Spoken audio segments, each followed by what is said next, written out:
Okay, this is Treble Bleed number 3, and this one is, as far as I know, an original design.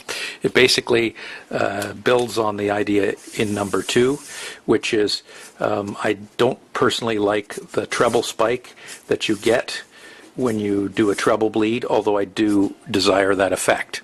So I thought about it for a long time, and what I decided to do in the end was I actually lifted the ground on the ground side.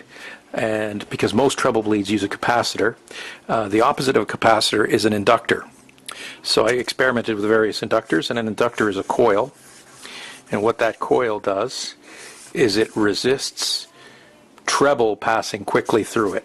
So I put that on the ground side, and then if this is a 500K pot, I take a small value resistor and I put it on the pot. So here is a 500K pot, and this one has an inductor and a resistor on opposite ends. And what that does is it actually forces the treble to essentially bounce off the inductor, and it goes back out.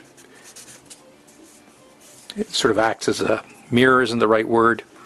There's a weird reflection off that inductor, so a really high frequency note refuses to go through the inductor as quickly, so it actually raises the resistance of the pot for the high frequencies, and then you have more subtle control over your volume, and you get a nice treble boost all the way up and down the sweep without any spikes. And that's what I've been using now for a couple of years, and like I said, came up with this on my own because I did not like the sound of that isolated frequency going through the capacitor and always sort of drilling you into your head.